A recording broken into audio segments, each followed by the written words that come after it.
চলো, অনেক তো আমরা ডিমের ঝোল, গোটা ডিমের ঝোল বা অমলেট করে ঝোল খেয়েছি। আজ একটু অন্যরকমভাবেই খাই।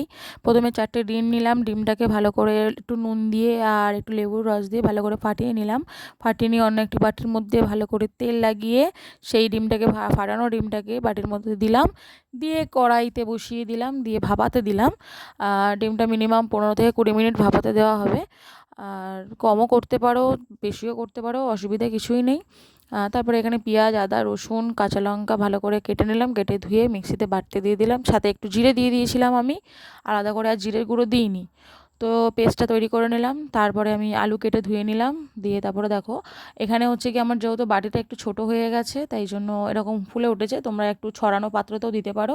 আর তারপরে একটা ছুরি বা একটা কিছুর সাহায্যে দেখবে যে ওটা ভালো করে সেদ্ধ হয়েছে নাকি, মানে ডিমটার ভিতরে কোনো আঠালো আঠালো ভাব আছে কিনা।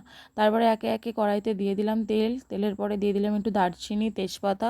তেলটা গরম হওয়ার পরে দিয়ে দিলাম আলু, ডুমো ডুমো করে কাটা আলুগুলো দিয়ে দিলাম, একটু লাল লাল করে ভেজে নেবো। তারপরে দেখো সেদ্ধ ডিমটাকে আমি পিস পিস করে কেটে নিয়েছিলাম। আমার যেহেতু সমানভাবে হয়নি, যেহেতু আমার বাটিটা পাত্রটা ছোট হয়ে গেছিলো, তাই জন্য এরকমভাবে আমার পিসটা হয়েছে, নাহলে পনিরের মতনই হতো।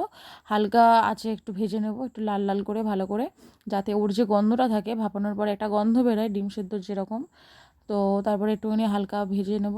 ভেজে নেওয়ার পরে তারপরে আমি কড়াইতে আবার আলুটাকে ভালো করে নাড়াচাড়া করব। নাড়াচাড়া করে যখন দেখবো আলুটা লাল লাল হয়ে এসছে, দিয়ে আমি মশলাটা দিয়ে দেবো। এখানে ওই পেস্টটা দিয়ে দিলাম। আর হচ্ছে কি তারপরে নুন পরিমাণ মতন, হলুদ আর লঙ্কার গুঁড়ো দিয়ে দেবো।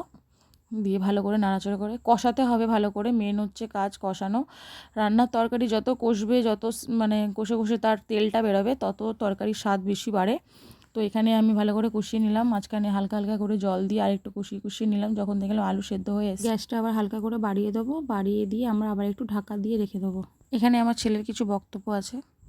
সত্যি বলতে অনেকেই দেখছি ভিডিও দেখছো বা আমার ভিউয়ার্স হচ্ছে, কিন্তু কেউ লাইক করছে না।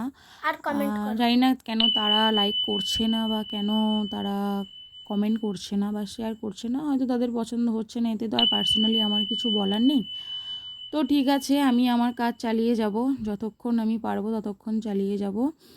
তো তোমাদের কাছে একটাই রিকোয়েস্ট করব, যারা যারা আমার পাশে থাকতে চাইছো, যারা সাবস্ক্রাইব করেছো বা ফলো করো, তারা অবশ্যই আমার পাশে থেকো। তোমাদের ভালোবাসা ছাড়া আমি হয়তো আগাতে পারবো না, আর তোমরা ছাড়া হয়তো আমরা অচল, এটা সত্যি কথাই।